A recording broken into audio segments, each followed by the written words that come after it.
10th class ਅਸੀਂ chapter 6 ਕਰ ਰਹੇ ਸੀ ਜਿਹਦੀ ਥਿਊਰਮ ਆ ਬੇਟਾ ਮੈਂ ਤੁਹਾਨੂੰ ਕਰਵਾ ਚੁੱਕੀ ਹਾਂ। ਹੁਣ ਆਪਾਂ 6.1 ਕਰਨ ਜਾ ਰਹੇ ਹਾਂ। ਆਲ ਸਰਕਲਸ ਆਰ ਡੈਸ਼, ਸਾਰੇ ਚੱਕਰ ਬੇਟੇ ਸਮਰੂਪ ਹੁੰਦੇ ਹਨ, ਸਿਮਿਲਰ ਹੁੰਦੇ ਹਨ। ਦੇਖੋ ਇੱਕ ਵੱਡਾ ਹੋ ਸਕਦਾ, ਇੱਕ ਛੋਟਾ ਹੋ ਸਕਦਾ, ਲੇਕਿਨ ਇਹਨਾਂ ਦੇ ਅਰਧ ਵਿਆਸ ਜਿਹੜੇ ਹੈ ਉਹ ਜਿਹੜੇ ਵੀ ਹੈ ਮਲਟੀਪਲਾਈ ਦੇ ਰੂਪ ਦੇ ਵਿੱਚ ਘੱਟ ਹੋ ਸਕਦੇ ਆ। ਤਾਂ ਇਹ ਸਾਰੇ ਚੱਕਰ ਕੀ ਹੁੰਦੇ ਨੇ ਬੇਟੇ, ਸਮਰੂਪ ਹੁੰਦੇ ਹਨ। ਇਹ ਹਮੇਸ਼ਾ ਹੀ ਯਾਦ ਰੱਖਣਾ, ਸਾਰੇ ਚੱਕਰ ਸਮਰੂਪ ਹੁੰਦੇ ਹਨ। ਇਸੇ ਤਰ੍ਹਾਂ ਹੀ ਸਾਰੇ ਵਰਗ ਜਿਹਦੀ ਚਾਰੇ ਭੁਜਾਵਾਂ ਬਰਾਬਰ ਹੁੰਦੀਆਂ ਨੇ, ਇੱਕ ਵੱਡਾ ਹੋ ਸਕਦਾ ਵਰਗ, ਇੱਕ ਛੋਟਾ ਹੋ ਸਕਦਾ, ਤੇ ਸਾਰੇ ਵਰਗ ਵੀ ਸਿਮਿਲਰ ਹੁੰਦੇ ਹਨ। ਸਾਰੇ ਵਰਗ ਜਿਹੜੇ ਹੈ ਬੇਟੇ ਸਮਰੂਪ ਹੁੰਦੇ ਹਨ।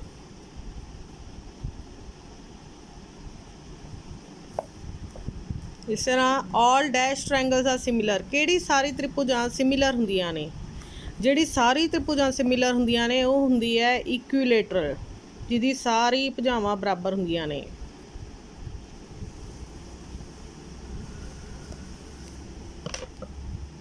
ਸਮਭੁਜੀ, ਸਾਰੀ ਸਮਭੁਜੀ ਤ੍ਰਿਭੁਜਾਂ ਸਮਰੂਪ ਹੁੰਦੀਆਂ ਹਨ। Is it okay? ਨੈਕਸਟ ਹੈ ਬੇਟਾ 6.2 ਜਿਹੜੀ ਥੇਲਸ ਥਿਊਰਮ ਕਰਵਾਈ ਸੀ ਉਹਦੇ ਉੱਤੇ ਆਧਾਰਿਤ ਹੈ। ਇਸ ਪਹਿਲਾ ਕੁਐਸਚਨ ਕਰਾਉਣ ਜਾ ਰਹੀ ਹੈ। ਇਹਦੇ ਦੋ ਪਾਰਟਸ ਨੇ, ਪਹਿਲਾ ਆਹ ਵਾਲਾ ਅਤੇ ਦੂਸਰਾ ਇੱਦਾਂ ਡਾਇਗਰਾਮ ਬਣੀ ਹੋਏਗੀ, ਤੁਹਾਨੂੰ ਦਿੱਤੀ ਹੋਏਗੀ ਅਤੇ ਦਿੱਤਾ ਹੋਇਆ ਹੈ ਕਿ DE ਸਮਾਂਤਰ ਜਿਹੜੀ ਹੈ, ਆਹ ਲਾਈਨ ਜਿਹੜੀ ਹੈ ਸਮਾਂਤਰ ਹੈ BC ਦੇ। ਤਾਂ ਇਹਦੇ ਵਿੱਚ ਇਹ ਮਾਪ ਦਿੱਤਾ ਹੋਇਆ, AD ਦਾ ਮਾਪ 1.5, BD ਦਾ 3 ਤੁਹਾਨੂੰ ਨਜ਼ਰ ਆ ਰਿਹਾ, AE ਦਾ 1 ਅਤੇ ਅਸੀਂ X ਦਾ ਮੁੱਲ ਪਤਾ ਕਰਨਾ ਹੈ। ਤਾਂ ਥੇਲਸ ਥਿਊਰਮ ਦੀ ਸਟੇਟਮੈਂਟਸ ਆ, ਜਦੋਂ ਇੱਕ ਭੁਜਾ ਤ੍ਰਿਭੁਜ ਦੇ ਮੱਧਬਿੰਦਾਂ ਮਿਲਾਉਣ ਵਾਲੀ ਭੁਜਾ ਤੀਜੀ ਭੁਜਾ ਦੇ ਕੀ ਹੁੰਦੀ ਹੈ, ਸਮਾਂਤਰ ਹੁੰਦੀ ਹੈ।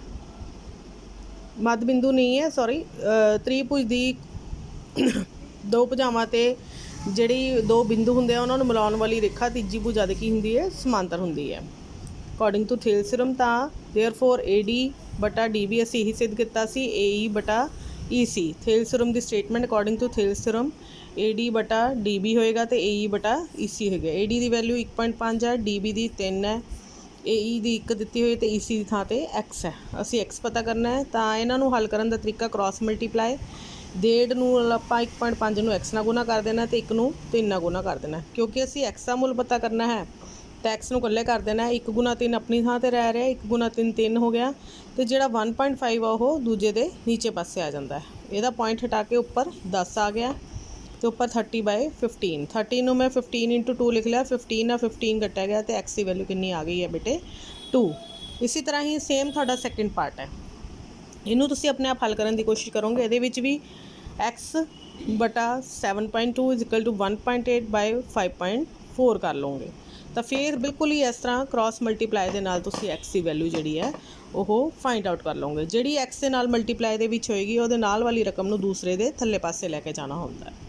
Is it okay? ਨੈਕਸਟ ਹੈ ਥਰਡ ਸਮ ਬੇਟੇ, ਇਹਦੇ ਵਿੱਚ ਗਿਵਨ ਹੈ, ਤੁਹਾਨੂੰ ਦਿੱਤਾ ਹੋਇਆ ML ਸਮਾਂਤਰ BC ਬੁੱਕ ਵਾਲਿਆਂ ਨੇ ਦਿੱਤਾ ਹੈ ਜੋ ਤੁਸੀਂ ਸਟੇਟਮੈਂਟ ਪੜ੍ਹੋਗੇ, ਅਤੇ NL ਸਮਾਂਤਰ ਪਿੰਕ ਲਾਈਨ ਦੇ ਸਮਾਂਤਰ ਹੈ। ਤਾਂ ਅਸੀਂ ਸ਼ੋਅ ਕਰਨਾ ਹੈ AM ਬਟਾ MB ਬਰਾਬਰ AN ਬਟਾ ND ਅਸੀਂ ਸਿੱਧ ਕਰਨਾ ਹੈ।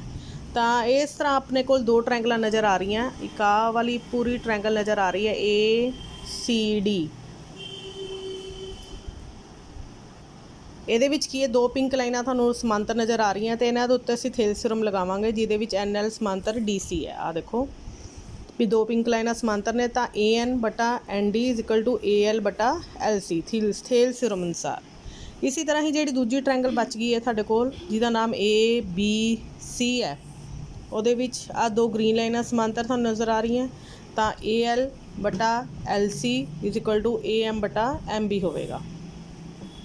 ਤਾਂ ਤੁਸੀਂ ਇਹਨਾਂ ਦੋਨਾਂ ਤੋਂ ਦੇਖ ਸਕਦੇ ਹੋ, 1 ਅਤੇ 2 ਤੋਂ, ਕੀ ਹੈ ਕਿ ਜੇਕਰ ਦੋਨਾਂ ਦੇ ਵਿੱਚ ਇੱਕ ਪਾਸਾ ਬਰਾਬਰ ਹੈ, ਇਹ ਵਾਲੀ ਚੀਜ਼ ਵੀ ਇਹਦੇ AL ਬਟਾ LC ਦੇ ਬਰਾਬਰ ਹੈ ਅਤੇ AL ਬਟਾ LC ਆਪ ਇਹਦੇ ਬਰਾਬਰ ਹੈ, ਅਤੇ ਇਹਦਾ ਮਤਲਬ ਕੀ ਹੈ, AN ਬਟਾ ND = AM ਬਟਾ ND। 1 ਅਤੇ 2 ਤੋਂ from 1 and 2 AN ਬਟਾ ND = AM ਬਟਾ ND।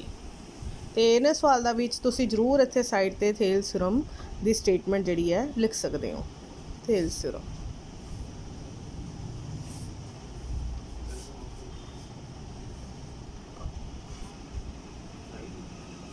Is it okay. मैनू पूरी उम्मीद है तुहानू ये सवाल समझ आ गया होएगा। नैक्सट असीं करना है फोरसम। उस तो बाद देखो बेटा फोर्थ क्वेश्चन है, इहदे विच डायग्राम इस तरह दित्ती होएगी। गिवन की दिता होया है डी एफ समांतर ए ई, जिहड़ी दो ब्लैक लाइनां ने वो आपस च समांतर ने। उस तो बाद एक ये दिता है दो पिंक लाइनां जिहड़ियां तुहानूं नज़र आ रही ने, ये भी आपस च समांतर ने। तो असीं सिद्ध करना है बी एफ बटा F E is equal to B E बटा E C. Is it okay. तो ये भी इदां ही बेटा दो ट्रायंगल लैनी पैनी, क्योंकि दो भुजावां दा जोड़े समांतर है। तो पहली ट्रायंगल जी दो ब्लैक लाइनां वाली होवे ट्रायंगल, वो किहड़ी ट्रायंगल है तुहानूं आ देखो मैं शो की हुई है इस तरह बी ए ई। पहला ट्रायंगल लैनी है बी ए ई, जिहदे विच डी एफ समांतर बी ए ई है। तो ये थेल्स थ्योरम लगावांगे। देखो ब्लैक लाइन तक जाना, दो ब्लैक लाइनां समांतर ने, तो आप ये ट्रायंगल है पूरी, तो बी एफ बटा F E is equal to B D बटा D A. Is it okay. इसी तरह ही दो पिंक लाइनां वाली किहड़ी ट्रायंगल का नाम है, दो पिंक लाइनां पूरी आ ट्रायंगल दे विच आंदी है जिहड़ी बी ए सी। हुण आपां इत्थों दी लैके पिंक लाइन तक जावांगे दूसरे पार्ट दे विच, जिहदे विच डी ई समांतर ए सी है। तो बी तो आपां इत्थे जावांगे बी ई बटा ई सी, तो इधरों जावांगे इत्थों भी पिंक लाइन तक, क्योंकि पिंक ते ब्लैक लाइन का पॉइंट सेम ही है, बी डी बटा डी ए। तो इधर भी वही पिछले सवाल वांगू बी डी बटा डी ए दोनों पासे है, तो ये भी दोनों पासे बराबर होंगे। बी एफ बटा F E is equal to B E बटा E C. Is it okay. Next है prove that line joining the mid points of the any two sides of the triangle is parallel to the third side. सिद्ध करो कि त्रिभुज के दो मध्य बिंदुओं दो मध्य बिंदु ने त्रिभुज के जोड़न वाली रेखा तीजी भुजा के समांतर होंदी है। तो D E and E R mid points, D ਇਹਦਾ मिड पॉइंट है, मतलब आ दोनों भुजावां बराबर है, तो ई ਇਹਦਾ मिड पॉइंट है, तो मतलब ये वाली दोनों भुजावां बराबर ने। ई मध्य दे विच है दे ए सी दे। तो असीं सिद्ध करना है डी ई समांतर बी सी। तो ਇਹਦਾ बेटा हल देखो किवें लिखना है, क्योंकि आपां नूं हल दे विच सब तो पहला शुरुआत इत्थों करनी है ए डी बराबर डी बी, तो इधरों लिखना है ए ई बटा ई सी। डी मध्य बिंदु है, देयरफॉर ए डी बराबर डी बी। दूजा लिखना है ए ई बराबर ई सी। हुण तुसीं देखोगे जदों मैं ए डी बटा डी बी नूं ਇਹਦੇ नीचे ले आऊँगी, ए डी बटा डी बी, तो किहदे बराबर हो जाएगा, ये डी बी नीचे आके आह वाला डी बी जिथे आ गया नीचे ये, तो इत्थे की बचेगा 1 बचेगा बेटे। इदां ही ए ई बटा ई सी किहदे बराबर आ जाएगा, ई सी ये नीचे आ गया तो किहदे बराबर आ जाएगा 1 दे। हुण जे सज्जा पासा बराबर है तो खब्बा पासा भी बराबर, ए डी बटा D B is equal to A E बटा ई सी। देयरफॉर हुण converse of Pythagoras Thales theorem की कहंदी सी कि जेकर अनुपात बराबर होवे तो भुजावां की होणगियां समांतर होणगियां। देयरफॉर डी ई समांतर बी सी होवेगा। ये कन्वर्स ऑफ पाइथागोरस थ्योरम सी। Due to using converse use की है कि जेकर अनुपात बराबर हो जाए तो भुजावां समांतर, जे भुजावां समांतर होण तो अनुपात बराबर। आ देख लो, जे भुजावां समांतर होण तो आप कहने ए डी बटा D B is equal to A E बटा ई सी। हुण आपां ने अनुपात समांतर समान कर दिता तो डी ई समांतर बी सी होवेगा। नैक्सट है 9 सम, वेरी वेरी इंपॉर्टेंट। ये दिता है कि ए बी सी डी एक ट्रैपीजियम है, ये ट्रैपीजियम वाला सवाल है। ट्रैपीजियम समलंब चतुर्भुज, ए बी सी डी समलंब चतुर्भुज है।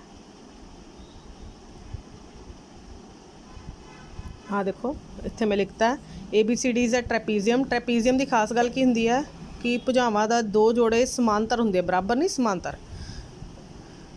आ डबल शेड च तुहानूं लाइनां नज़र आ रही हैं, आ दोनों आपस में समांतर है, तो एक भुजावां दा एक जोड़ा जिहड़ा असमांतर है, मतलब अगे जाके किधरे भी वधावांगे तो आपस में मिल जाएंगियां।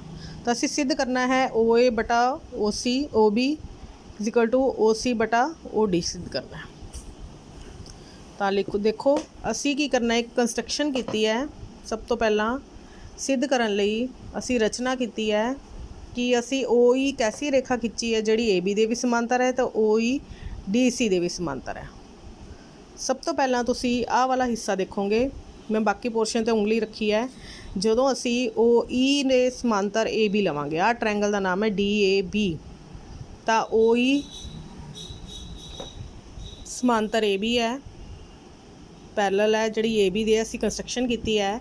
ਤਾਂ ਤੁਸੀਂ ਦੇਖੋਗੇ DO/OB = DE/EA ਥੇਲਸਰਮ ਅਨੁਸਾਰ।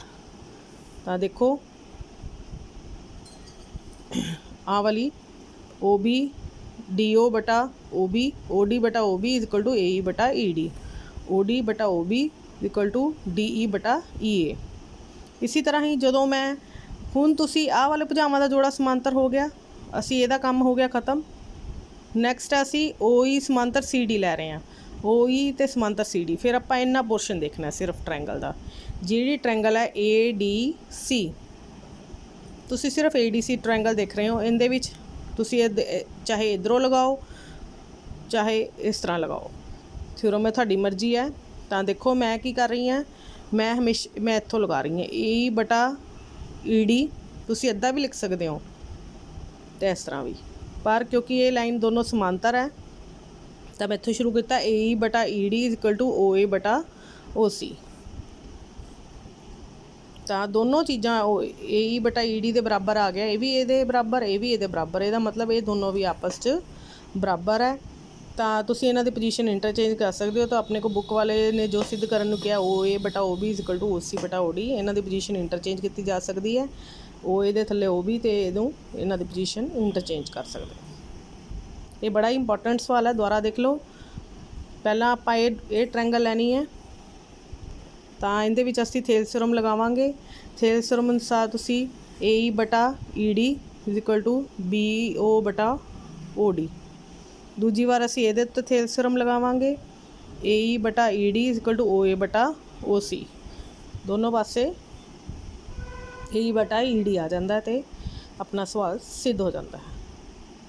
ਮੈਨੂੰ ਪੂਰੀ ਉਮੀਦ ਹੈ ਤੁਹਾਨੂੰ ਇਹ ਸਵਾਲ ਸਮਝ ਆ ਗਏ ਹੋਣਗੇ। Thank you.